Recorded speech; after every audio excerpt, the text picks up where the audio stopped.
Eh, sebelumnya saya di share co-host ya. Saya absen dulu.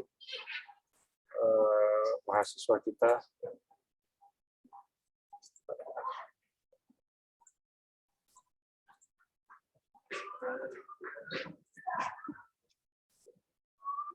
Ini yang kelas S6E ya, benar ya?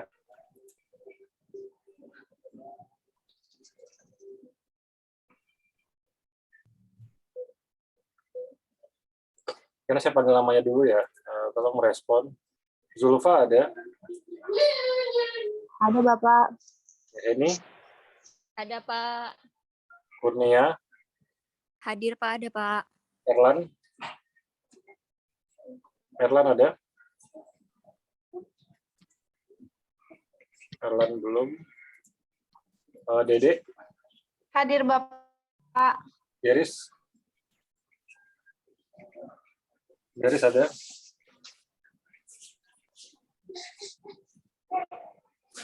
Garis nggak ada.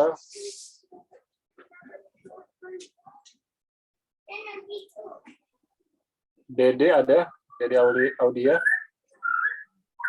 Ada Bapak. Ya, hadir Pak. Garis, kemudian Garisnya nggak ada. Ferika ada? Ferika Rahmawati. Ada Ferika Rahmawati. Ferika izin Bapak.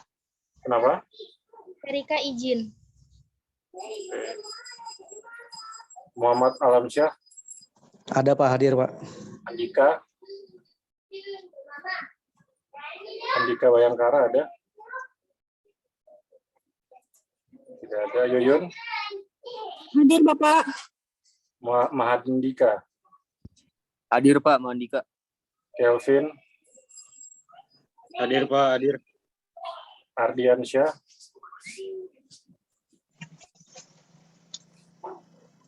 Ardiansyah Pratama ada. Dwiki Yuliansa. Dwiki Yuliansa ada. Hadir Bapak, Diki. Nia Amelia. Hadir Pak. Nia Amelia ada. Adi Firman. Hadir Pak, Adi. Sania. Sania ada. Maulani Rami. Hadir Bapak. Agestian. Hadir Bapak. Agestian ada. Hadir Pak, ada. Dinda. Hadir Pak. Hilda Oktaviani. Hadir Bapak. Anissa. Hadir Pak. Kerin. Hadir Pak.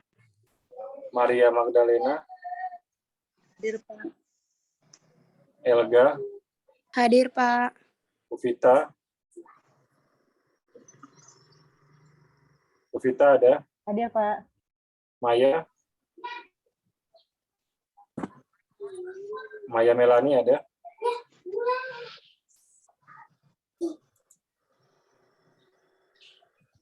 Obrin. Hadir Pak. Hadir Pak. Obrin ada. Hadir Pak, saya Pak.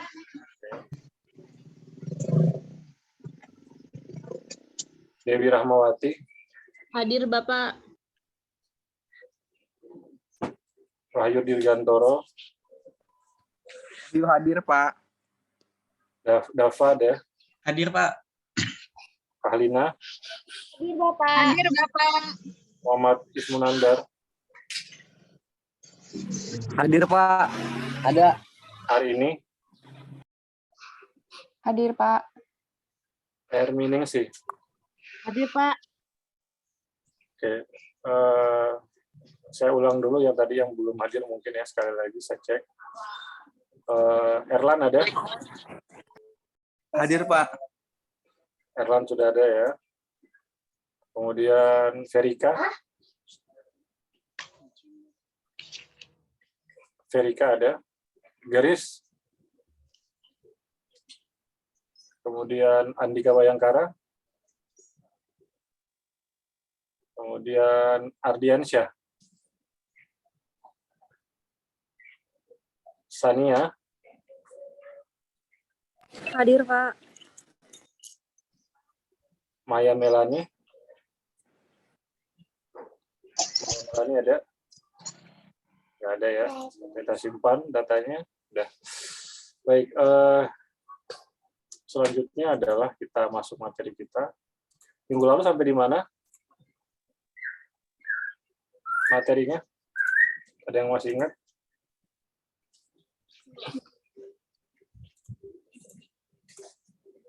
Penugasan? Sudah penugasan?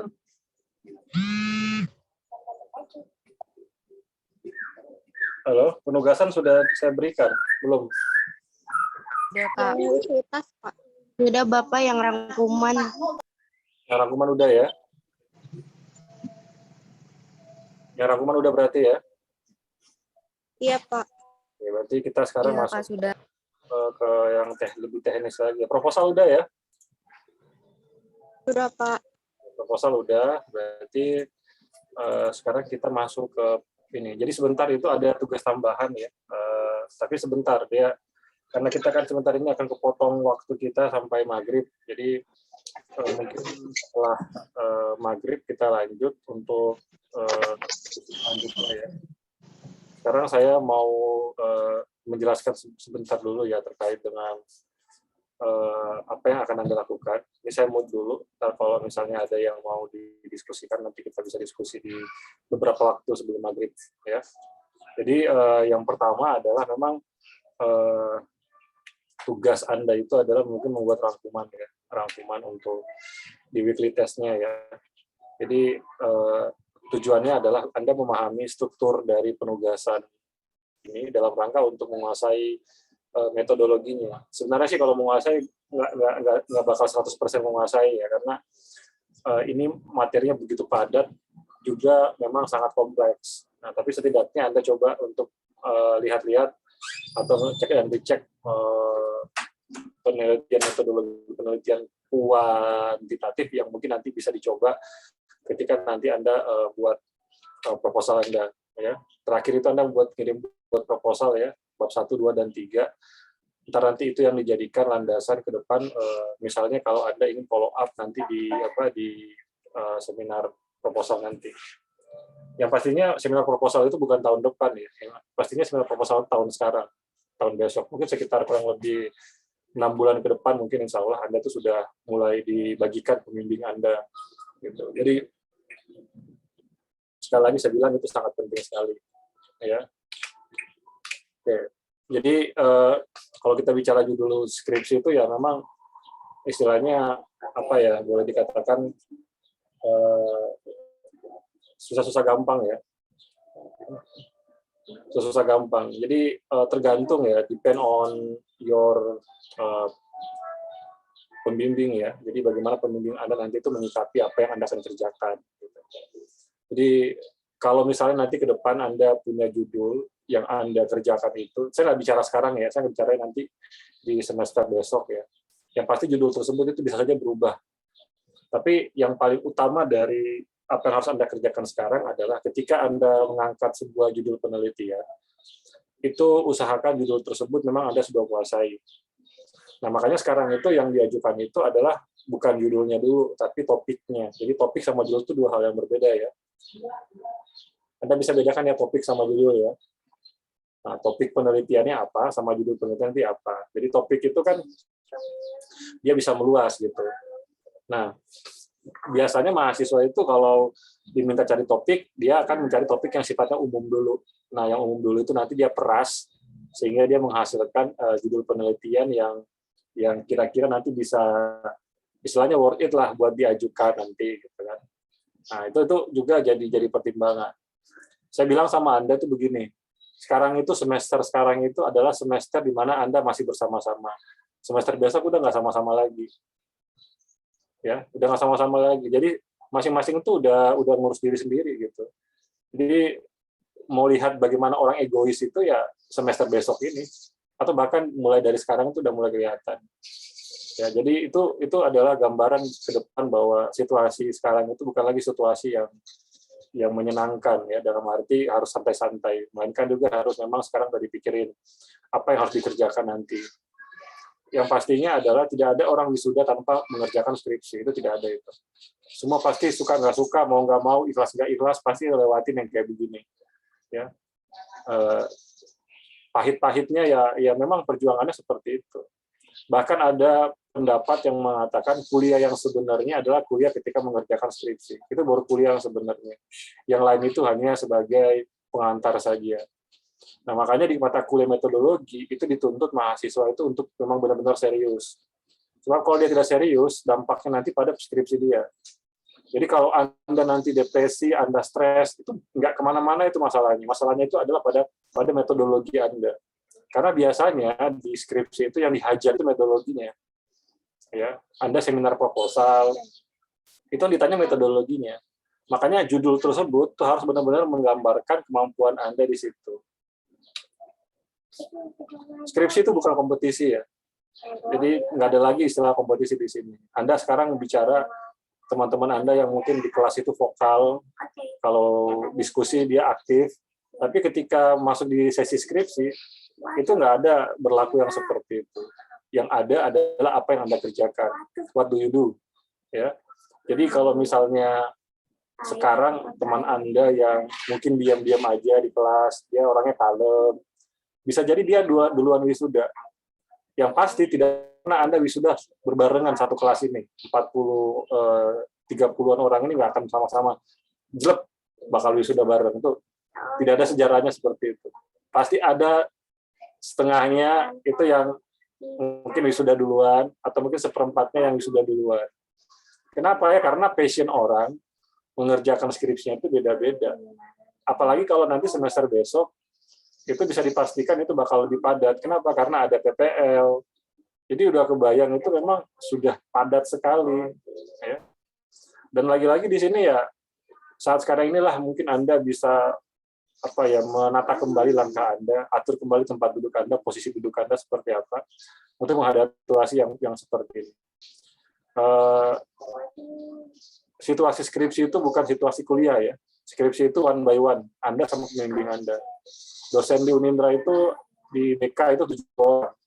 Kalau misalnya Anda sekarang 32 orang, 32 dengan saya maksudnya ya, 30 lah mahasiswa di kelas ini, itu berarti nanti ada setengahnya dosen itu bakal kebagian. Maksudnya begini, ada mahasiswa-mahasiswa yang bakal dapat dosen sendiri. Misalnya contohnya Erni sama Dewi, pembimbingnya misalnya Ibu Solihatun. Kemungkinan besar nggak bakal seperti itu. Jadi dosen dan pembimbingnya itu beda-beda, karena dosen lebih banyak daripada mahasiswanya. Mungkin ada yang sama, tapi di kelas lain.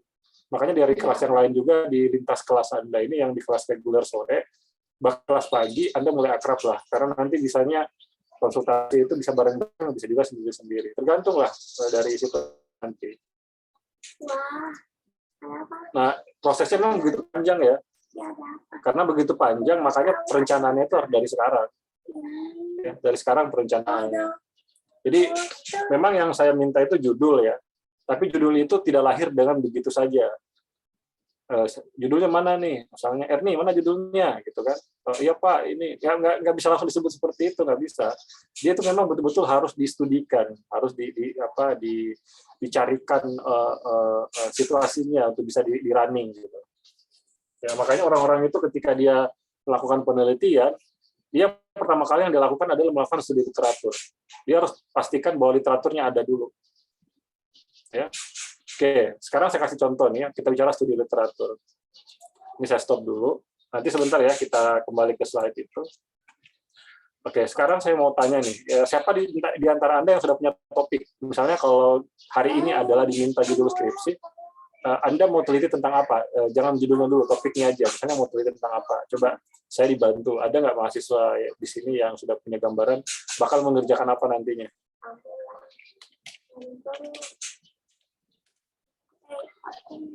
Ada nggak? Atau saya tunjuk aja? Oke. Misalnya siapa di sini yang ini ya? Misalnya Sulfa, sama Sulfa. Iya, Bapak. Ya, kamu kalau misalnya kamu mau wisuda enggak? Mau, Pak. Atau mau diundur aja kalau nggak usah wisuda? Nggak mau Pak saya Pak. Oh gitu. Nah kalau gitu mau ya sekarang udah kelihatan. Saya tanya apa maunya? Mau teliti tentang apa? Hmm, tentang Ah ini kayak nggak siap ini, nggak siap wisuda ini. Siap, Pak. Insya Allah. Ya insya Allah orang Indonesia itu nggak bisa dipercaya itu. Ya kamu kalau misalnya udah siap dari sekarang itu udah diancang-ancang. Saya mau bikin tentang ini. Topiknya tentang apa? Ya. Apa? Tentang bullying. Bullying. Oke. Sekarang kita coba ya. Misalnya Zulfa itu tertarik untuk bullying. Berarti dari sekarang apa yang harus dilakukan oleh Zulfa? Yaitu adalah mulai studi literatur. Jadi manfaatkan Google Scholar ya untuk melihat bagaimana bullying itu. Kalau kita tulis bullying ya, bullying itu Inggris apa Indonesia? Bahasa Inggris, Pak. Inggris Pak. Bahasa Inggris, Pak. Bahasa Indonesianya apa? Bully Pak. Hah? Merundung. Bahasa Indonesianya apa? Perundungan, Pak. Perundungan. Nah, coba dulu perundungan ya. Pengucilan ya. Mengucilkan. Perundungan ya. Nah, sekarang gini, kalau misalnya tadi Sulfa ingin memastikan bahwa referensinya tersedia, yang pertama harus studi literatur dulu. Coba cek keadilan literaturnya. Berapa referensi?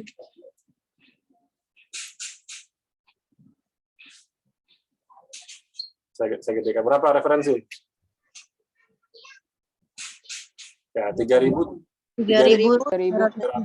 referensi. Itu dengan kata perundungan ya. Perundungan. Kalau kita ganti dengan bullying, jadi kita harus mulai mencari berapa referensi bullying? 1060. 1060. 1 juta. 1 juta. Lebih banyak ya, Pak? 60.000. 1 juta, Pak. 60.000. Sejuta referensi.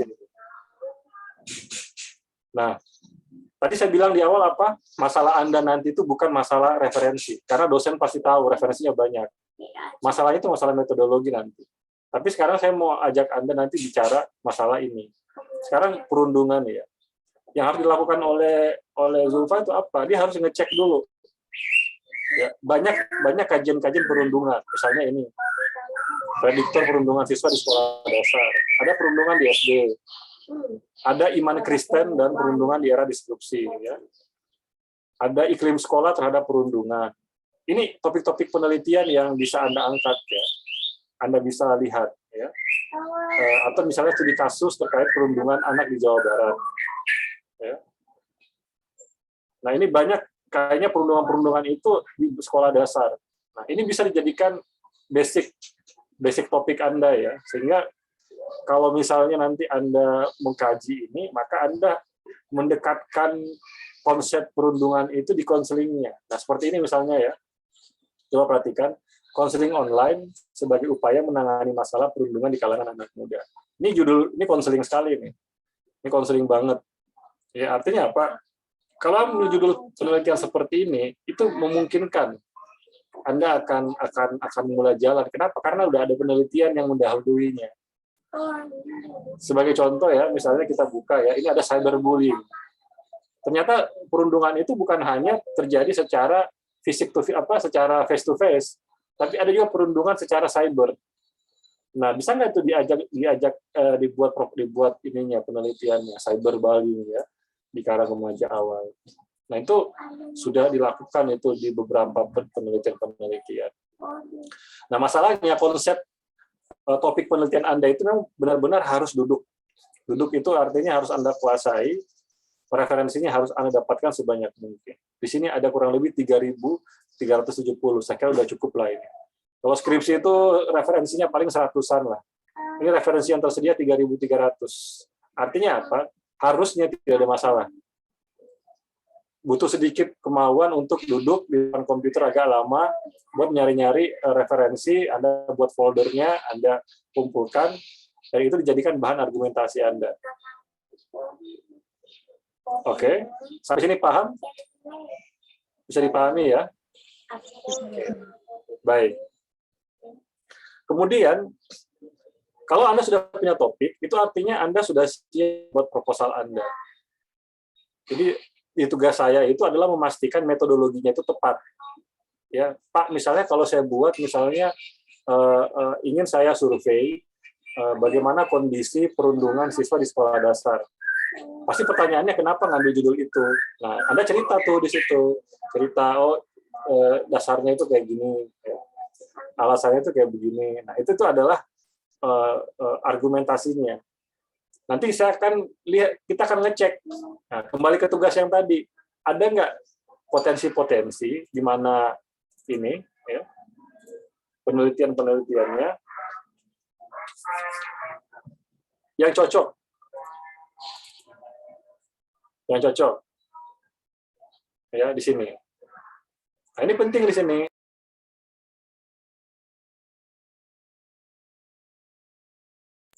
Ada nggak yang cocok di sini? Bisa nggak pakai survei deskriptif? Nah, itu hanya bisa dipahami kalau Anda udah mulai buat summary-nya. Nanti sebentar saya akan lebih konkretkan ketika ada penugasan ekstra ya. Ekstra penugasan itu untuk mengkonkretkan maksud saya. Karena kenapa? Ada judul, tapi kalau nggak punya ini, nggak punya pemahaman di metodologi, bisa salah penelitian jatuhnya nanti. Sebagai contoh misalnya, Pak, saya mau kasih BK kelompok anak-anak biar nanti mereka sadar nggak boleh bullying. Itu penelitiannya pakai metode apa ya, Pak?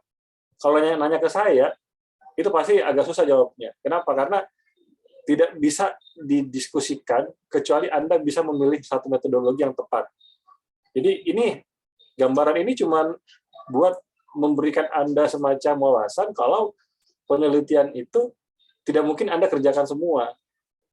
Paling di antara 10 ini ada satu yang Anda pilih nanti yang akan menjadi proposal Anda. Misalnya mau pakai hubungan boleh, mau pakai korelasional regresi boleh, tapi harus cocok dengan ini ya topiknya.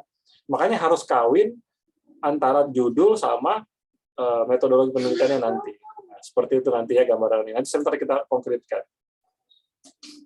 Nah, kalau judulnya sudah kelar, ya, kalau judulnya sudah kelar, artinya apa? Nah, next itu adalah nanti Anda melakukan penyusunan judul penelitian di sini. Ya. Nah, judul penelitian itu nanti akan menentukan dosen pembimbing Anda itu siapa. Ya. Dosen penelitian Anda itu siapa. Oke, Anda nggak bisa menentukan dari awal itu mau dosennya siapa nanti yang jadi pembimbingnya, pembimbing skripsi itu siapa. Itu nggak bisa kita milih itu. Itu semua yang pilihin siapa? Program studi. Program studi yang milihin itu. Misalnya Egestia nanti sama siapa, Erni sama siapa, Emi sama siapa, kemudian Wina sama siapa. Itu nggak bisa kita putusin itu. Tapi saya kasih clue-nya, Mau clue-nya enggak? Mau, Boleh, Bapak. Pak. Boleh, Pak. Mau, Pak. Oke. Sekarang sebelum saya kasih clue-nya, saya tanya sama Anda. Di pengalaman Anda, dosen yang paling menyenangkan menurut Anda ketika ngajar siapa? Saya nggak bakal bocorin orangnya kok, tapi saya mau tanya aja dulu sebagai wawasan. Saya mau cerita sedikit deh masalah itu. Ntar nanti ada hubungannya dengan skripsi Anda. Silakan. Boleh dibagi nggak orangnya? Kalau menurut saya Bu Devi, Pak. Sepanjang saya kuliah. Bu Devi ya? Oke. Kalau misalnya Anda melihat Bu Devi sebagai profil yang cocok bagi proyek Anda, artinya mungkin kalau ditunjuk beliau, Anda bakal senang sekali kan? Artinya ya saya berharap bahwa Bu Devi dapat membantu saya dengan maksimal untuk riset tersebut. Tapi lagi-lagi belum tentu penelitian Anda cocok sama Bu Devi.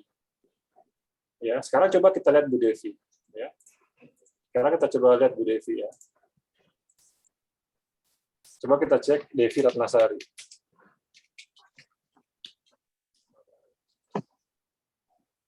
Oke, ini kita cek Bu Indra. Coba scholar profile. Oke, sebentar ya. Kamu kopi udah yang?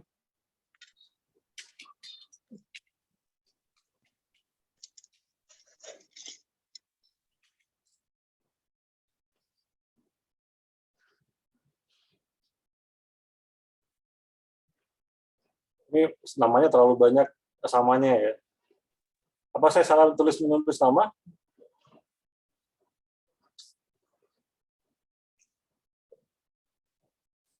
Anda mengenal nggak orangnya yang mana? Kenal, Pak. Bu Kenal ya? Devi Ratnasari, Pak. Devi, benar ya namanya Devi gini kan? Bener. Bener. Entah kenapa dia tidak terdeteksi di sini. Karena di sini dari Unikama, Kanjuruhan Malang, Universitas Stikes Muhammadiyah Klaten, Sultan Agung, Keperawatan Muhammadiyah Malahayati, Superbangsa Karawang, Stikes, Logistik, kayaknya nggak ada nih. Tidak bisa dideteksi profil dia seperti apa. Ada yang lain nggak?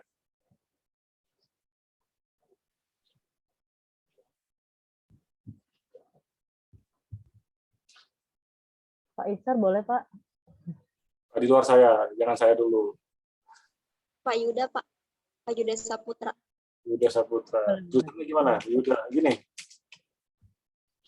Yuda, Pak. Gini. Benar nggak? Coba ya. Oh, ini dia ya. Ini profil beliau ya. Beliau produktif di 2019, 2020, 2021, 2022. Jadi penelitian-penelitian beliau itu kayak gini. Pertama, pubbing behavior. Jadi kalau misalnya ada yang mengambil penelitian tentang pubbing behavior, jadi kemungkinan besar akan didorong ke Pak Yuda. Kemudian juga anxiety, kecemasan. Ada internet adiksi, ketergantungan terhadap internet. Ada homoseksuality dan transgender exposure. Ya, ada career planning, ada agresi, ada student resilience, nomophobia, kemudian ada perencanaan karir.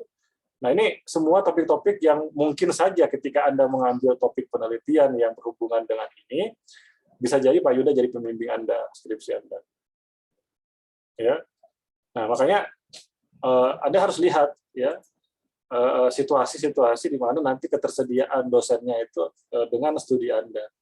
Karena tidak mungkin program studi itu meletakkan pembimbing Anda itu sembarang tempat. Artinya apa? Dia akan lihat proposal Anda, dia akan lihat metodologi yang Anda gunakan, dia akan lihat topiknya apa. Dan baru dia tentukan siapa dosen pembimbingnya. Tapi kalau misalnya kayak begini, Anda ambil tentang motivasi belajar. Motivasi belajar itu program studi nggak bakal pusing. Karena semua dosen pasti bisa motivasi belajar. Itu tutup mata program studinya, langsung diacak, tahu nggak main dadu ya, dikocok aja dosennya ini, nama-nama dosennya yang jatuh, nah itu pembimbing Anda. Gitu. Karena apa?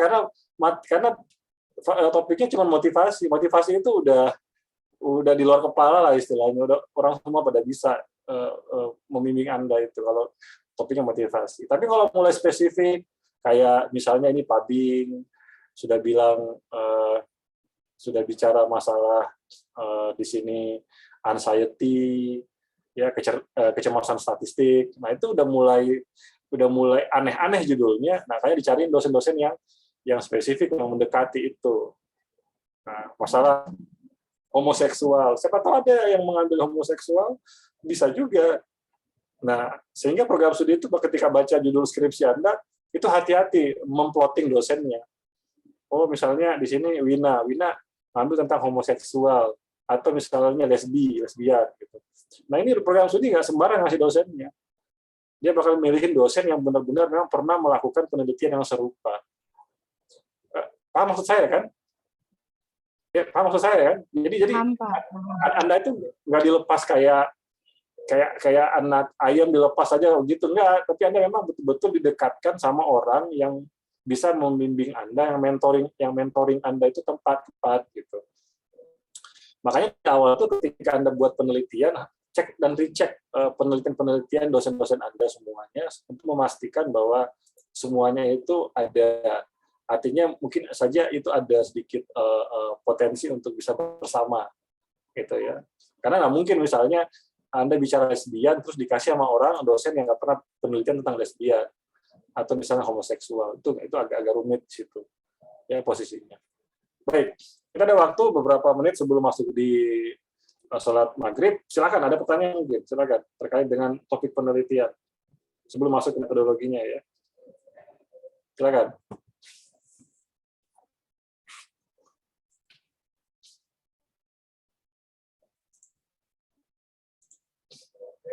Kalau misalnya Anda ingin meneliti di luar sekolah boleh aja ya, nggak masalah.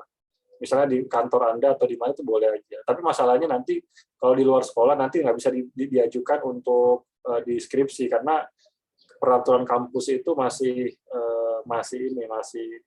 menginginkan di sekolah. Jadi ini exceptional ya, artinya pengecualian. Di mata kuliah saya boleh aja kalau mau buat proposal, Pak boleh nggak saya meneliti di RT, di RW? Boleh, nggak ada masalah. Gitu ya. Tapi kalau misalnya nanti Anda mau lanjutin ke proposal, Anda harus ganti, jangan pakai yang sekarang, maksudnya ganti sama yang lain. Karena yang lain itu maksudnya di sekolah gitu. Karena program studi entah kenapa program studi kalian itu seperti itu. Gitu. Dia tidak mengizinkan penelitian itu di luar sekolah. Padahal sebenarnya menarik gitu kalau meneliti di luar sekolah. Ya mau meneliti di kantor Anda boleh. Gitu. Kenapa ada nggak bullying itu di kantor? Gitu. Kira-kira ada nggak bullying di kantor? Banyak banget ya. Ya mungkin Ada, Pak. sangat banyak mungkin di kantor itu bullying. Itu menarik kalau ya. Silakan, ada pertanyaan.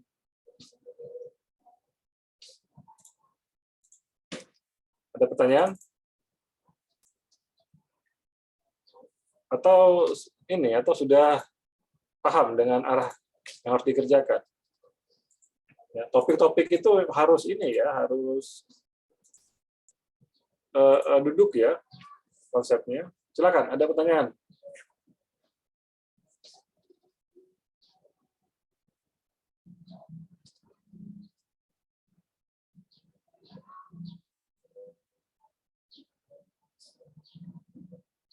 Ada? Nah, ini belum ada gambaran atau misalnya ya tadi saya Zulfa aja tadi masih bingung-bingung kan. Bullying itu kalau kamu lihat tentang bullying itu banyak sekali. Hampir semua dosen itu bisa ngerjain bullying. Ya, ibarat koki, kamu bilang begini sama kokinya dosennya, chef saya mau masak rendang. Semua dosen itu bisa masak rendang. Gitu. Tapi kalau misalnya kamu bilang saya pengen masak asparagus gitu kan, itu dosen bakal berpikir siapa yang bisa masak asparagus ya, kamu belajar sama ini deh memasaknya gitu. Jadi kurang lebih seperti itu. Nah makanya topik itu harus memang spesial. Jadi topik spesial itu mempercepat juga Anda studi. Karena dosen itu harus Anda stimulus cara berpikir mereka. Jadi begini, jangan biarkan dosen Anda itu merasa melihat Anda itu biasa-biasa aja. Misalnya hari ini datang ke Pak Yuda misalnya. Pak Yuda, saya mau Bapak pembimbing saya. Apa penelitian kamu? Topiknya apa? Topiknya motivasi, Pak. Oh iya, nanti aja ya bimbingannya ya. Paling dia ngomong kayak gitu. Kenapa? Karena itu judul yang biasa aja gitu. Udah tanda kutip basi gitu kan. Itu tutup mata dosen udah tahu bakal seperti apa nanti modelnya. Tapi kalau misalnya kamu tiba-tiba datang dengan judul, Pak, saya mau ambil agresi ini, Pak. Agresi terhadap pasangan dalam hubungan pacaran misalnya, agresi ya, kekerasan misalnya. Itu agak sedikit seksi gitu ya, jadi sedikit wah ini kayaknya ini tertantang dosennya bakal bimbing mahasiswanya ini. Bisa nggak mahasiswanya ini? Jadi ya, bisa di-push nggak gitu kan untuk buat hasil riset yang bagus gitu. Tapi kalau misalnya kayak motivasi, minat belajar, bullying, itu udah jenuh itu. Ibarat Anda itu 1 bulan makannya itu ya ikan goreng terus atau ayam goreng terus. Itu enak juga kita makan itu kan. Makan aja kita sehari itu perlu kombinasi ya. Pagi-pagi makan sarapan apa, siangnya makan apa, mungkin kalau makan malam juga boleh dengan menu yang berbeda. Ya kurang lebih seperti itu. Jadi topik itu harus memang didiskusikan. Dan satu pesan saya ya, kalau Anda sudah buat topik penelitian, jangan sampai nanti Anda berganti judul. Kalau berganti judul itu repot lagi. Bongkar lagi itu bab 1, 2, dan 3. Makanya dari awal itu harus konsepnya harus jalan dulu. Baik, ada pertanyaan, silakan. Pak, saya mau bertanya, Pak. Silakan. Saya kan mengajar di sekolah ABK. Ya. Saya mengamati perilaku anak ABK yang remaja. Oke. Nah, di situ ada hubungan percintaan juga gitu, Pak. Oke. Itu apa bisa dijadikan topik gitu, Pak? Oke. Kalau semua kejadian itu bisa dijadikan penelitian ya. Penelitian. Hanya seberapa urgent kaitannya dengan BK. Itu yang harus diukur juga. Jangan sampai nanti tiba-tiba Anda hanya tertarik karena misalnya itu lucu, itu menggemaskan gitu ya, rasanya kok kayak gimana gitu ini anak. Tapi memang dari sisi itu manusiawi kan, itu terjadi. Semua manusia punya cinta, kasih sayang, meskipun dia sekelas ABK. Tapi kemudian nanti ketika dibungkus untuk penelitian, pertimbangkan apa feedback-nya bagi konseling. Karena kita itu nanti bakal menghasilkan sarjana konseling. Jadi jangan sampai penelitiannya itu banyak lebih kecondong kepada penelitian anak berkebutuhan khusus. Jadi kan jurusannya nggak harus BK. Dia penelitian itu khusus untuk jurusan misalnya pendidikan luar biasa atau PLB. Nah, bisa di ABK, tapi kentalkan konselingnya. Ya, jadi dimunculkan di judul itu rasa-rasa konselingnya. Ya, misalnya layanan informasi untuk pemahaman hubungan antar lawan jenis misalnya. Nah, itu bisa karena ada layanan informasi di situ. Ya. Nah, tapi kalau misalnya hanya ingin mengulik informasi kelucuan mereka atau misalnya kok bisa ya mereka itu gimana model pacaran mereka yang para ABK itu sepertinya tidak di situ tempatnya.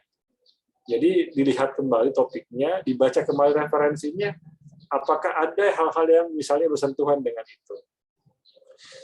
Saya kasih gambaran ya, untuk meyakinkan diri itu bisa jalan penelitiannya minimal Anda sudah punya 30 referensi. Kalau udah punya 30 referensi terkait dengan hal itu, nah itu ada titik terang bisa jalan di penelitian itu. Tapi kalau misalnya ada topik nih, udah dicari referensinya nggak cukup sampai 30. Nah itu sepertinya Anda perlu tinjau kembali, kayaknya topik ini nanti bakal menyusahkan Anda. Karena pada akhirnya nanti adalah dibutuhkan banyak teori untuk mendukung kepentingan riset kita. Karena nggak bisa kalau misalnya ditanya sama dosen pembimbing, misalnya, Emi, kenapa kamu ngambil judul itu? Ya Pak, soalnya anak-anak lucu-lucu. Kalau saya perhatikan, nggak ada jawaban kayak gitu. Itu kita kena marah nanti sama pembimbing kita. Itu bukan jawaban seorang akademisi, itu bukan jawaban seorang calon sarjana. Karena lucu, karena gemes. Enggak gitu ya. Jadi harus ada yang menurut penelitian ini, menurut teori ini, jawabannya kayak gitu. Nah, iya Pak, menurut teori yang saya baca, bahwa begini. Ada kasus penelitian dilakukan oleh ini. Nah, Ibu cerita tuh di situ. Nah, jadi dia dosen itu udah, oh ya berarti si mahasiswa ini baca. Nah, jadi udah kegambar tuh mahasiswa udah baca. Tapi kalau tiba-tiba pakai perasaan, ya lucu aja sih Pak, gitu kan, atau lucu aja sih Bu, gitu. Ini mahasiswanya nggak siap. Pasti judulnya ditolak gitu. Jadi cara menjawab respon itu berbeda. Makanya tadi saya bilang, dosen yang asik ngajar itu belum tentu ngasih bimbingan. Ya, dosen yang kelihatannya tuh ramah banget kalau mengajar, itu belum tentu dia asik ketika dia membimbing Anda. Sebaliknya dosen yang killer sekalipun pada saat ngajar itu belum tentu dia killer juga saat bimbingan. Karena bimbingan itu berbeda dengan persoalan kuliah. Nah, seperti itu. Kira-kira bagaimana? Udah jelas ya jawaban saya? Iya Pak, jelas. Sekarang udah masuk maghrib ya, jadi kita masuk pukul 6.45 ya, 6.45 udah masuk ya, karena Anda ada kuliah lagi kan? Ya, saya akan matangkan sebentar untuk masalah topik, karena nanti mulai minggu besok Anda itu udah bisa mengajukan judul. Ya, jadi siapa yang di ACC ya silakan lanjut untuk membuat proposalnya. Nanti step by step kita diskusikan bagaimana nanti metodologinya. Kita break sampai dengan pukul 6.45 semuanya sudah berkumpul kembali di ruangan meeting kali ini. Kemudian saya break ya. Assalamualaikum warahmatullahi wabarakatuh. Waalaikumsalam warahmatullahi wabarakatuh. Assalamualaikum warahmatullahi wabarakatuh.